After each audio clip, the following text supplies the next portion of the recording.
تحریک انصاف عمران خان اس وقت press conference سے خطاب کریں ہیں. آپ کو براہ راست اسلام آباد لیے چلتے ہیں. شیعہ کمیونٹی خوف میں ہے اس وقت, حالات ان کے برے ہیں.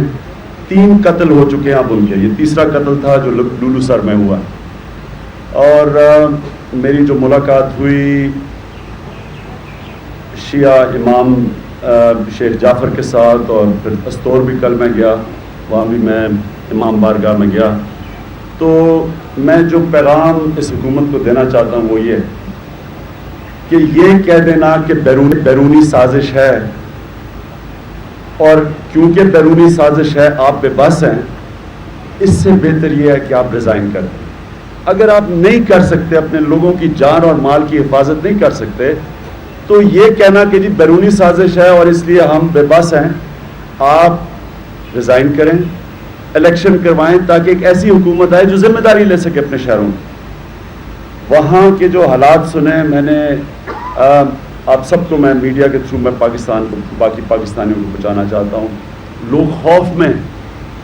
بسوں سے 40 لوگوں نے بسوں کو روکا, 40 تھے, واکی ٹاکیز تھی, ملٹری کے کپڑے پہنے ہوئے تھے, ٹرینڈ لوگ تھے, اور چن چن کے انہوں نے لوگوں کو مارا وہاں. اور 48 گھنٹے تک ان کی لاشیں نہیں پہنچی واپس جدھر وہ بیچارے اسٹور میں. جب میں گیا تو انہوں نے کہا 48 گھنٹے لگے, یہاں سے ایک ہیلی کاپٹر نہیں بھجوا سکے. اگر آپ بچا نہیں ان کو سکے, کم از کم ان بیچاروں کی لاشیں تو وہاں ٹائم پہ لے آتے. وہ اتنی بری حال تھی ان کے ڈیڈ باڈیز کا. تو لوگوں کو بڑا دکھ ہے, غصہ ہے, خوف ہے, خاص طور پہ جو شیعہ کمیونٹی ہے وہاں. اور وہاں مقامی لوگوں کے اندر کوئی شیعہ سنی کا ایشو نہیں. یہ ظاہر ہے کہ یہ ایک پوری پلان کر کے کیا جا رہا ہے جس میں حکومت ناکام ہے. اس سے پہلے میں یہی جب کوئٹہ گیا اور ہزارہ کمیونٹی کے امام بارگاہ میں گیا, تو بالکل یہی خوف, غصہ, بالکل یہی وہاں میں نے پایا. ان بیچاروں کے بھی شیعہ ہوتے وہ ان کو پکڑ کے اس طرح بسوں سے نکال کے مارتے. تحریک انصاف سمجھتی ہے کہ یہ حکومت نہ کراچی میں ٹارگٹ کلنگ روک سکتی ہے, نہ بلوچستان میں ٹارگٹ کلنگ روک سکتی ہے, نہ شیعہ کمیونٹی کو پروٹیکٹ کر سکتی ہے, نہ قبائلی علاقے کے اندر ہر روز ہمارے فوجی مر رہے ہیں, ہمارے شہری مر رہے ہیں, نہ وہاں کچھ کر سکتی ہے.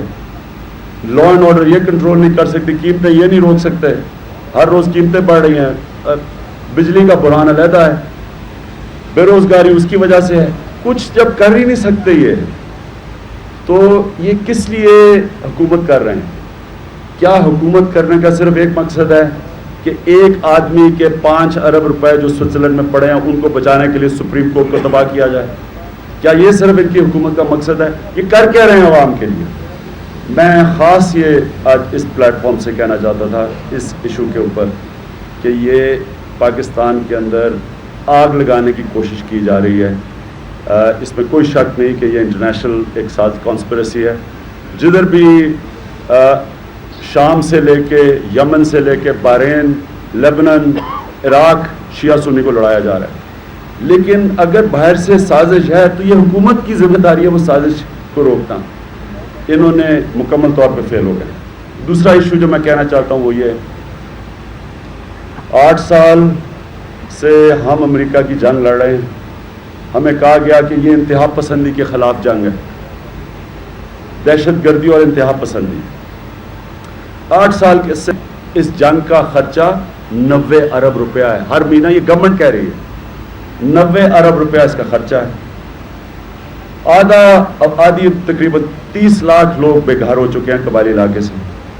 مسعود قبیلے کے 80% لوگ ساؤتھ وزیرستان سے نکل بیٹھے ہیں. تو کیا سوال میں یہ پوچھتا ہوں کہ ہم دہشت گردی اور انتہا پسندی پہ قابو پا چکے ہیں؟ کیا آج زیادہ انتہا پسندی ہے یا 8 سال پہلے تھی؟ کیا 8 سال پہلے اس طرح قتل ہو رہے تھے, اس طرح کے حالات تھے, اس طرح کے انتہا پسند تھے جو آج ہیں؟ یعنی کہ ہم نے اس جنگ سے کیا پایا؟ انتہا پسندی بھی بڑھ گئی, اس ملک کا لا اینڈ آرڈر سچویشن بھی تباہ ہو گیا, دہشت گرد بھی بڑھ گئے, فرقہ واریت بھی بڑھ گئی, اور کسی کو ابھی تک یہ نہیں پتا کہ جنگ ختم کیسے ہوگی. اس لیے اوپر سے ڈرون اٹیکس,